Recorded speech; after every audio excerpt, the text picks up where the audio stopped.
Hi folks, this is your host Michael Fox. So today is going to be a little different. Before I dive into episode 6, Honduras, and the rest of the countries heading south in Central America, I wanted to bring you a quick update on Guatemala.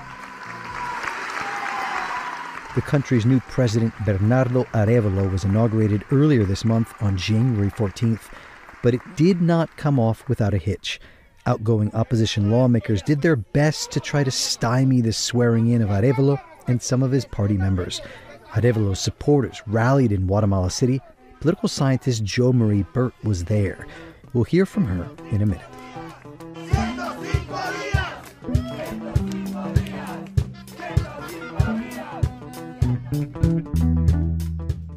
This is Under the Shadow, a new investigative narrative podcast series that walks back in time to tell the story of the past by visiting momentous places in the present. This podcast is a co-production in partnership with The Real News and NACLA. I'm your host, Michael Fox, longtime radio reporter, editor, journalist, the producer and host of the podcast Brazil on Fire. I've spent the better part of the last 20 years in Latin America.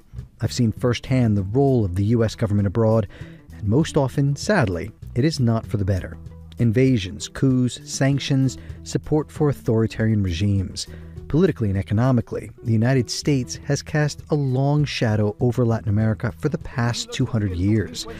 In each episode in this series, I'll take you to a location where something historic happened, a landmark in revolutionary struggle or foreign intervention. Today, it might look like a random street corner, a church, a mall, a monument, or a museum. But every place I'm going to take you to was once the site of history-making events that shook countries, impacted lives, and left deep marks on the world. This is Under the Shadow, Season 1, Central America, Update 1, Guatemala, Arévalo, Presidente. So in episodes 2 and 3, I took you to Guatemala to retrace the steps of the violent 1954 U.S.-backed coup and bloody authoritarian regimes. In those episodes, released earlier this month, I noted that the country's president-elect Bernardo Arévalo was set to be inaugurated on January 14th.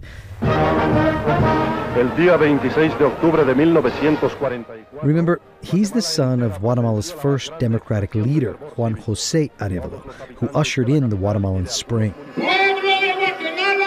As we heard, Bernardo Arévalo has promised to lift Guatemala once again, increasing access to healthcare and education, and fighting corruption and impunity.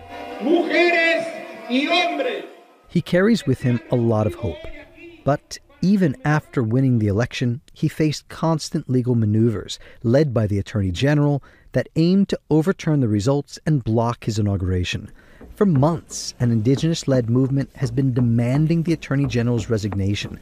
For more than 100 days leading up to the inauguration, indigenous leaders camped out in front of the public prosecutor's office to guard against what Arévalo called a slow-motion coup.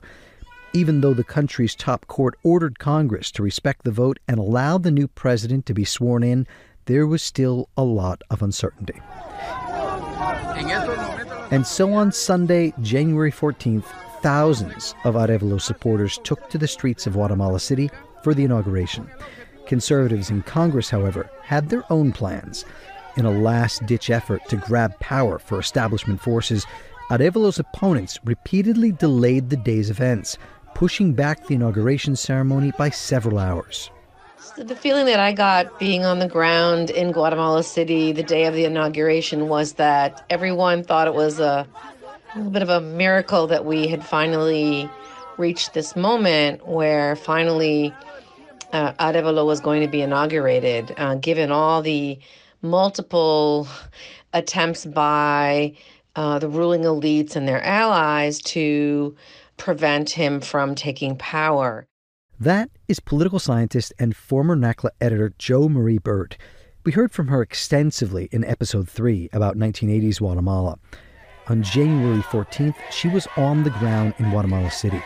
For the rest of this update, she's going to take us there and look at what it means for Guatemala and for Arévalo's incoming government.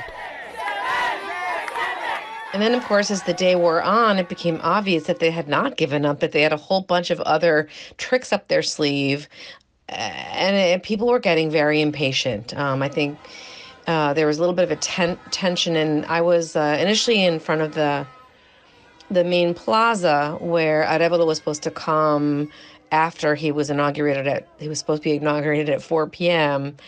In the end, he wasn't inaugurated until after midnight.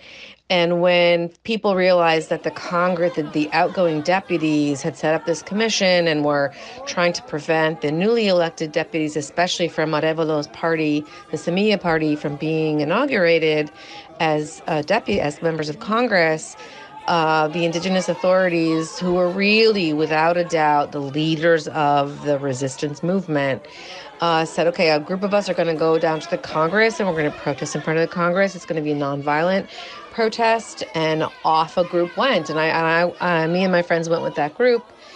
And there were a few moments of tension where some people were getting frustrated, and there were a little bit of a back and forth with police. A tear gas grenade was shot. But it didn't amount to much more because, again, the indigenous authorities, directed the crowd and said, look, this is a peaceful protest. We are not here to get into, conflicts with the police. The police were blocking our ability to get to the front of the Congress. And that's why people were getting stressed out. And they were getting stressed out as they were listening to what was going on inside the Congress and all the efforts to prevent the Semilla deputies from taking their positions. And it was like that the whole day. It was like this constant, tension between people trying, being patient and waiting and having faith that Arévalo would be, in fact, inaugurated, and growing frustration at the, ongoing efforts by the ruling elites to overturn the election results or obstruct in completely ridiculous ways Arévalo's inauguration. And so finally, when the deputies were all inaugurated and taken their seats, the new legislature was established, then it was another battle for who would be the leaders of the new Congress. And again, the ruling conservative parties allied with the outgoing elites were trying to impose a deputy who was closely linked to the previous government of Jimmy Morales, also a very corrupt government, very authoritarian government. That's the government that kicked out the CC, the International Commission Against Impunity in Guatemala. In the end, though, the list with the Semilla Party leader Samuel Perez on it won the majority vote. They brought in individuals from a variety of different parties, and they managed to win a majority. And then they went on to go to the National Palace and inaugurate Bernardo Arévalo as president. Queda usted legal, legítima y solemnemente en posesión del cargo de Presidente de la República de Guatemala para el periodo constitucional 2024. It was a little bit after midnight. It was 6-7 hours after he was supposed to have been inaugurated. So he didn't actually come to the plaza until something like 3 a.m. And before he went to the plaza, he went to the public ministry which had been the site of the 105 days of nonviolent resistance by indigenous communities in Guatemala, to demanding that the authorities respect the popular vote and inaugurate Bernardo Arévalo as president. So it was just an incredible moment where you could see the connection between this new dynamic, newly elected, newly inaugurated president who stood for, integrity, for anti-corruption, for democracy, and, the people who voted him into office, because they are tired of Guatemala being run by corrupt, kleptocratic, and oftentimes violent elites. Of course, now we know, in the last couple of days, we know that those elites have not given up. They appealed the election of the leadership in Congress. Those individuals have decided to step aside and follow the Constitutional Court's ruling, and so on and so forth.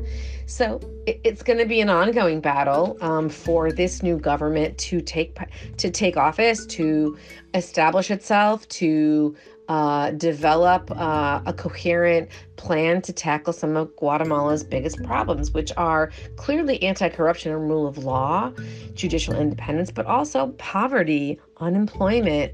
Infant malnutrition is, extremely high in Guatemala. Guatemala is one of the poorest countries in the Western Hemisphere. So the government's challenges are huge. And it's unfortunate that these corrupt elites still have so much power. And I am afraid that they are going to distract the new government's attention by forcing them to just, fight for survival, so they won't be able to get any actual important policies put in place. So there's some real challenges ahead. They're going to need the continued support of the international community, civil society, international organizations, and bilateral governments to help this government succeed, to help democracy survive. That's what it's at stake here. And that was Jo-Marie Burt. Next week, we'll turn to El Salvador once again. Elections are being held there this Sunday, February 4th. President Nayib Bukele is expected to be overwhelmingly re-elected, despite bending the country's laws to allow him to do it. I'll be there to cover the vote, so next week I'll be bringing you an update from the ground. The week after that, on February 13th, we'll get back to our regular episodes with Honduras, 1980s. And that is all for Under the Shadow. If you like what you hear, you can check out my Patreon page. That's patreon.com/MFOX. There you can also support my work, become a monthly sustainer, or sign up to stay abreast of all the latest on this podcast and my other reporting across Latin America. This is Michael Fox. As always, many thanks.